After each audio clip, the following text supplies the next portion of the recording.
एक पुरानी Taylor shop जहां हर रात खुद ब खुद चलती है सिलाई मशीन। कहते हैं दर्जी मर चुका है, लेकिन उसका काम अब भी अधूरा है। ये कहानी है एक बाप की आत्मा की, जो अब भी अपनी बेटी की ड्रेस सी रहा है। कभी कभी कुछ दुकानें सिर्फ ईंट पत्थर की बनी इमारतें नहीं होती, कुछ दुकानों में यादें होती हैं, कुछ में रहस्य और कुछ में रूहें। ये कहानी भी एक ऐसी ही दुकान की है, एक पुरानी दर्जी की दुकान जो अब वीरान खड़ी है, लेकिन रात के सन्नाटों में वहां कुछ जिंदा हो उठता है। मेरा नाम आदित्य है, मैं एक डॉक्यूमेंट्री फिल्म मेकर हूं और मेरी दिलचस्पी हमेशा से ऐसी कहानियों में रही है जो अंधेरे में दबी होती हैं। ये सब तब शुरू हुआ जब मुझे अपने नए प्रोजेक्ट के लिए एक पुराने हिल स्टेशन कस्बे धारकोट में जाना पड़ा। कहते हैं यहां समय ठहर गया है और कुछ कहानियां उस ठहरे समय में सांस लेती हैं। मैं धारकोट पहुंचा तो सब कुछ वैसा ही था जैसा सुना था, शांत, ठंडा और रहस्यमयी। लेकिन मेरी दिलचस्पी किसी पहाड़ या झरने में नहीं थी। मैं तो ढूंढ रहा था एक पुरानी दर्जी की दुकान, शर्मा टेलर्स।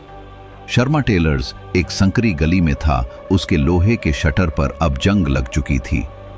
आसपास के लोगों से पूछने पर सबने बस एक ही बात कही, उस दुकान के पास मत जाना साहब, वो दर्जी अब भी वहां है, रात को। मैंने सोचा कि ये महज डर की कहानियां होंगी, लेकिन मेरी दिलचस्पी और बढ़ गई। अगले ही दिन मैंने उस दुकान की चाबी लोकल प्रॉपर्टी एजेंट से किसी तरह ले ली। उसने हाथ कांपते हुए कहा, अगर रात में वहां रुकने का प्लान है तो माफ करिएगा, मैं साथ नहीं आ सकता। मैंने मुस्कुराकर सिर हिला दिया। रात 8 बजे के करीब मैं दुकान के भीतर गया। सब कुछ धूल से ढका हुआ था। एक पुराना सिलाई मशीन, टेबल और कोने में कपड़े के रोल्स। दुकान में अजीब सी ठंडक थी, जैसे कोई सांस ले रहा हो वहीं मेरे पीछे। मैंने अपना कैमरा सेट किया और रिकॉर्डिंग चालू कर दी।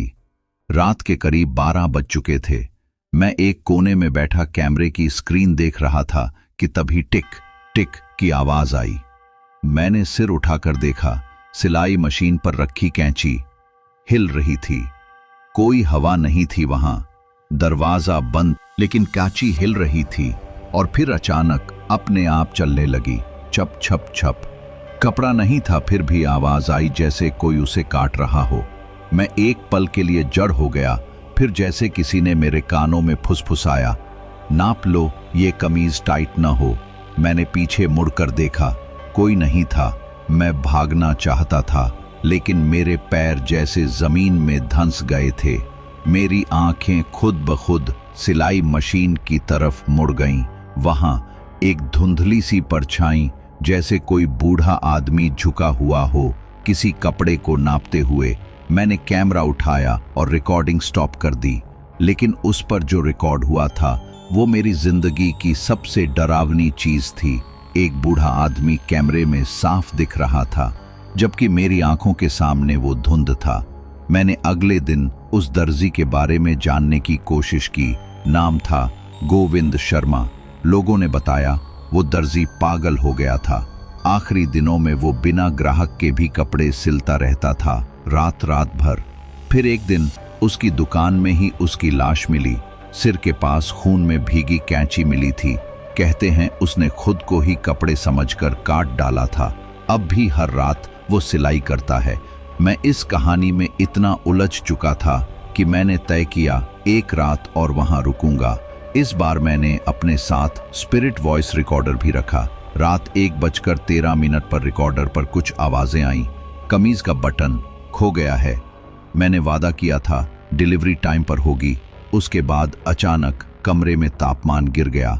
मेरी सांसें फूलने लगीं और तभी एक कपड़ा अपने आप हवा में उठ गया।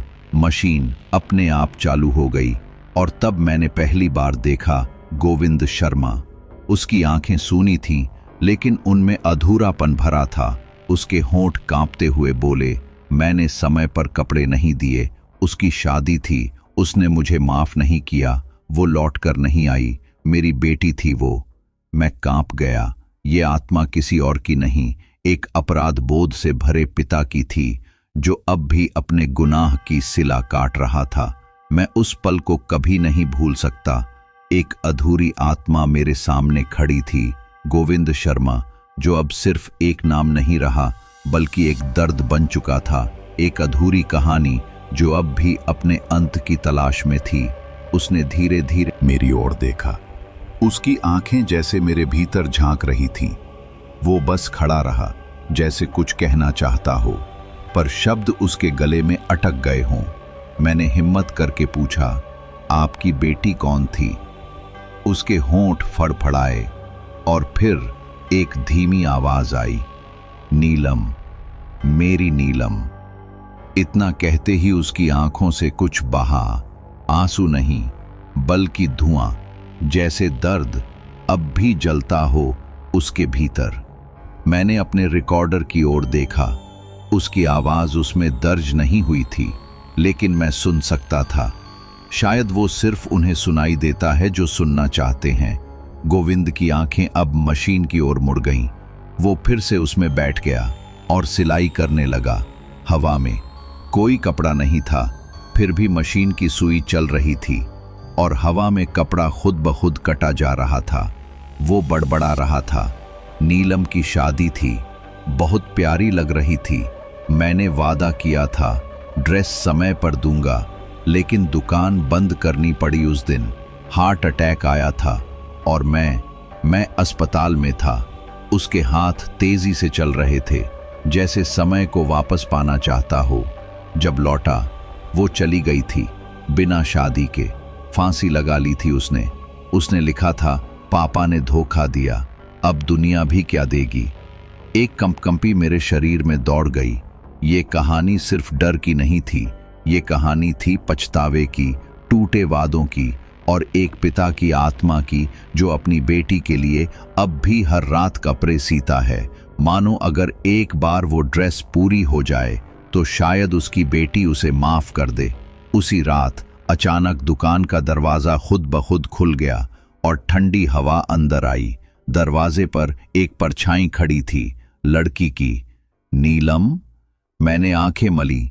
हाँ, वो कोई लड़की ही थी, सफेद लिबास में, चुपचाप खड़ी। गोविंद का ध्यान भी उस ओर गया। मशीन रुक गई। वो उठ खड़ा हुआ। उसने कांपते होठों से कहा, नीलम बेटा, मैं तैयार नहीं कर पाया, मुझे माफ कर दे। लड़की की परछाई कुछ देर खामोश रही, फिर उसके होंठ हिले, लेकिन आवाज मेरे कानों में गूंज गई, क्या तुम आज मेरी ड्रेस पूरी कर सकोगे पापा? गोविंद ने सिर झुका दिया। हाँ बेटा, आज नहीं रोकूंगा, आज नहीं। फोटोग्राफर हरि नारायण जी के पास गया। वो पुराने कैमरों और एनालॉग तस्वीरों के एक्सपर्ट थे। मैंने जब उन्हें वीडियो दिखाया, उन्होंने गहरी सांस ली और बोले, बेटा, ये आत्मा अब मुकम्मल हो चुकी है, लेकिन उसकी कहानी अभी बाकी है। मैंने चौंक कर पूछा, क्या मतलब? उन्होंने अपनी अलमारी से एक धूल भरी फाइल निकाली। उसके भीतर एक पुराना फोटो पड़ा था। शर्मा टेलर्स के बाहर खड़े गोविंद शर्मा और एक छोटी बच्ची, जिसकी आंखें हूबहू वैसी ही थीं जैसी मैंने रात उस परछाई में देखी। ये है नीलम, उन्होंने कहा। इस तस्वीर के पीछे लिखा है, मेरी गुड़िया, एक दिन तुझे दुनिया की सबसे सुंदर दुल्हन बनाऊंगा। मेरा गला सूख गया। इतनी मासूम ख्वाहिश और इतनी त्रासदी। क्या आप जानते हैं उसकी आत्मा अब कहाँ है? मैंने पूछा। हरि नारायण जी ने धीरे से कहा, जहां भी पिता का प्यार अधूरा रह गया हो, वहां रूहें जल्दी नहीं जाती, लेकिन जब वादा पूरा हो जाए तब वो चैन पा लेती हैं। मैं वापस होटल लौटा। रात को मेरा मन बार बार उसी दुकान की ओर खिंचता रहा, लेकिन अब वहां जाने से डर नहीं लगता था, बल्कि एक अजीब सा सुकून महसूस हो रहा था, जैसे कोई रिश्ता बना हो, एक आत्मा से या एक कहानी से। अगली रात मैं एक बार फिर उस दुकान पर गया। अंदर अब सब कुछ साफ था, न कोई मशीन, न कपड़ा, न वो ठंडक। बस एक खामोश शांति। मैंने कैमरे से एक आखिरी बार फोटो ली, खाली दुकान की। लेकिन जब फोटो खुला, उसमें मैं अकेला नहीं था। मेरे पीछे खड़ा था गोविंद शर्मा, मुस्कुराता हुआ, और उसके पास एक लड़की, नीलम, लाल जोड़े में, जैसे विदा की तैयारी में हो। वो मुस्कुराई और फिर तस्वीर की स्क्रीन पर धीरे धीरे धुंध फैल गई। तभी मेरे फोन पर एक मैसेज आया। नंबर नहीं दिखा, लेकिन स्क्रीन पर लिखा था, शुक्रिया, अब मैं जा सकती हूं। मैंने फोन वहीं रख दिया। उस दुकान से निकलते वक्त मैंने एक आखिरी बार पीछे मुड़कर देखा। दरवाजे पर अब भी एक बोर्ड टंगा था, शर्मा टेलर्स, हर रिश्ता सिलता है। उस रात के बाद मैंने खुद को बदला हुआ पाया। जैसे मैं अब पहले जैसा इंसान नहीं रहा। आत्माओं से जुड़ी कहानियां पहले महज डॉक्यूमेंट्री का हिस्सा थीं, लेकिन अब मेरे भीतर उनका एक टुकड़ा बस चुका था। शर्मा टेलर्स की दुकान अब मेरी जिंदगी की सबसे खास जगह बन गई थी। मैं अक्सर वहां जाकर बैठता, सोचता, महसूस करता, जैसे वो दीवारें अब भी गोविंद शर्मा की सांसों से गर्म हों, जैसे उस हवा में अब भी नीलम की सिसकियां बसी हों। एक हफ्ता बीत चुका था। मैं धारकोट से वापस जाने की तैयारी में था। आखिरी दिन मैंने सोचा, एक बार फिर दुकान पर जाऊं, शायद कोई निशानी रह गई हो। मैंने शटर उठाया और देखा कि अंदर सब वैसा ही था, पर अब वहां कुछ और भी था। एक छोटा सा ट्रंक कोने में रखा था, जिस पर एक कागज चिपका था, आदित्य के लिए। मैंने ट्रंक खोला तो उसमें नीटली तह की गई एक सिल्की सफेद ड्रेस थी, वही जो गोविंद ने नीलम के लिए सिली थी। नीचे एक डायरी रखी थी। खोलते ही पहला पन्ना कांप गया। उस पर लिखा था, अगर कोई मेरी बेटी को उसका लहंगा दे सका तो वो मेरा बोझ भी ले जाएगा, मेरा प्यार, मेरा अपराध, मेरा पछतावा। डायरी के पन्नों में गोविंद शर्मा की आत्मग्लानि की एक एक परत खुलती गई। कैसे उसने अपनी बेटी को कभी खुद के वक्त से ज्यादा महत्व नहीं दिया, कैसे हर सीली हुई कमीज उसके दिल के किसी रिश्ते को फाड़ देती थी, और कैसे अंत में सब कुछ खत्म हो गया। एक जगह उसने लिखा था, पिता होना आसान है, लेकिन बेटी का भरोसा तोड़ना उम्र भर की सजा है। अब शायद मैं उसे फिर से जन्नत की बारात में भेज सका, शायद वो अब खुश हो। मैंने उस लहंगे को चूमा, जैसे मैं ही वो गवाह बन गया उस मोक्ष का, उस पिता के माफी के। मैंने फैसला किया, इस कहानी को दुनिया को बताना है, ताकि कोई और गोविंद शर्मा ना बन जाए, कोई और नीलम अपने पिता की खामोशी में दम ना तोड़ दे। मैंने डॉक्यूमेंट्री बनाई, द टेलर्स सोल, दर्जी की आत्मा। जब वो रिलीज हुई, हर किसी की आंखें नम हो गईं।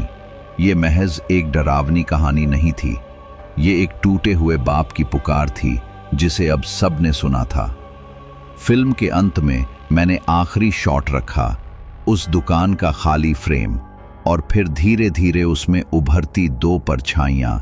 एक सिलाई कर रहा था, दूसरी मुस्कुरा रही थी, और आखिरी लाइन स्क्रीन पर उभरी, कुछ वादे मरने के बाद भी अधूरे नहीं रहते, बस उन्हें पूरा करने के लिए आत्मा रुक जाती है। मैं जानता हूं गोविंद अब जा चुका है, नीलम भी, लेकिन हर बार जब मैं किसी कपड़े की सिलाई देखता हूं तो लगता है कोई अब भी रिश्तों की दरारों को सी रहा है। और मैं आज भी उस दुकान के सामने से गुजरता हूं तो हल्की सी हवा मेरे कंधे को छूती है, जैसे कोई कह रहा हो, धन्यवाद बेटा।